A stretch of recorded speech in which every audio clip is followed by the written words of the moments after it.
Retour en France. Vous connaissiez sans doute les réunions Tupperware ou même assisté à l'une d'elles. Ces réunions sont nées après la Seconde Guerre, alors qu'un certain Tupper, ingénieur américain, invente la boîte parfaite pour aller au réfrigérateur. Il se rend compte que le meilleur moyen de se faire connaître passe par les ventes à domicile, une pratique qu'on pourrait croire dépassée avec les ventes sur Internet aujourd'hui. Eh bien, détrompez-vous. Des milliers d'entreprises misent encore sur cette méthode pour se développer. Et vous êtes là, David Bourri, avec nous sur ce plateau pour nous en parler. Mais avant, restez avec nous. Exemple avec deux entreprises qui pratiquent la vente à domicile. Michel Perrier et Nordine Tahar. Il est 17h30 près de Grenoble. Nathalie Cozard vient présenter le fameux Thermomix à Brigitte. Bonjour Brigitte. L'une de ses fidèles hôtesses. Ça fait plaisir. Ah oui. On est complet Brigitte?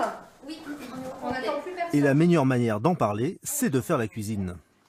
On va mettre les fruits, 500 grammes, la balance. Depuis 57 ans, cette marque ne se vend qu'à domicile. Son dernier modèle s'est écoulé à près d'1 million d'exemplaires. En France, 250 000 appareils sont vendus par an. C'est génial. J'apprends toujours et j'aime bien faire découvrir aux copines. C'est génial.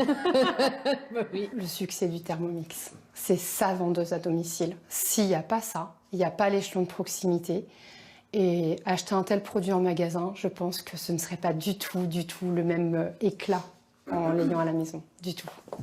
Changement de décor, nous sommes à Sillan, dans l'Isère. Tu as toutes les commandes du week-end de nos 400 conseillères de vente à domicile qui sont prêtes à être expédiées.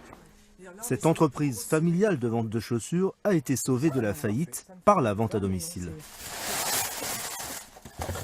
J'ai eu l'idée en 2011 sur une intuition de regarder ce qui se passait sur le canal de la vente directe à domicile et de m'apercevoir qu'il n'y avait pas d'acteurs dans le monde de la chaussure.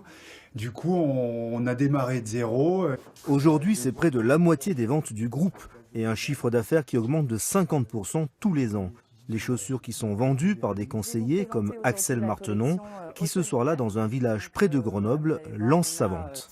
Un modèle aussi chouchou que j'adore, la Boots Rib avec les clous sertis. On a la proximité, on a le conseil qu'on ne trouve plus forcément dans les boutiques. Et puis il y a l'aspect convivial où du coup les clientes sont contentes de se retrouver sur un moment entre filles. Une dizaine de clientes motivées qui passent à présent aux essayages. Ça c'est du 30, ouais, mais tu fais 36 toi? Les conseils d'Axel sont toujours très pertinents, donc bon, voilà. C'est une formule que j'apprécie beaucoup. C'est pas des modèles qu'on voit partout, voilà. Puis on prend le temps de choisir, on peut essayer, on n'est pas embêté, on est tranquille, on discute entre copines. Puis après on passe à l'achat. Ce soir-là, 8 des 9 convives ont acheté au moins une paire de chaussures pour un panier entre 109 et 298 €.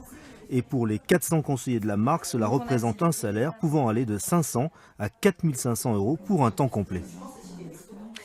David, vous êtes avec nous donc pour parler de la vente à domicile. C'est un vrai secteur d'activité, c'est pas vraiment une option pour les entreprises.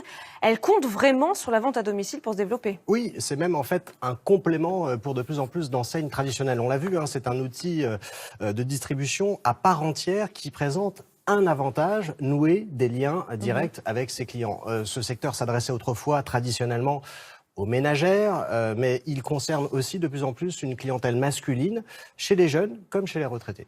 Alors justement, avec ces nouveaux clients en plus, est-ce que les ventes progressent en France? Oui, parce qu'en fait, ce sont les réseaux qui se redéveloppent. 4% de hausse l'an dernier et près de 5% prévu cette année, avec un chiffre d'affaires qui dépasse les 4,5 milliards d'euros en France. Nous sommes encore loin de l'Allemagne, qui est championne d'Europe avec 17 milliards. Mais la vente à domicile, globalement, représente déjà en France près de 6 000 entreprises et 650 000 emplois. Il s'agit essentiellement de vendeurs et dans 4 cas sur 10, c'est une activité à temps plein. Et quels sont les produits vendus à domicile? Alors, en première place, on retrouve toujours tout l'univers culinaire et le petit électroménager, comme on l'a vu dans le reportage, suivi par l'habitat. C'est tout ce qui concerne la décoration d'intérieur. Il y a aussi les produits textiles et la mode, ainsi que les cosmétiques et produits de bien-être. Mais de nouveaux secteurs se lancent également. Il y a par exemple l'enseigne Fil d'Art qui a créé des ateliers tricot à domicile, ou la marque Bonduel qui expérimente des nouveaux produits alimentaires à base de légumes. Avec la vente à domicile, l'idée est de trouver de nouveaux débouchés. Merci beaucoup pour ces explications, David Boéry.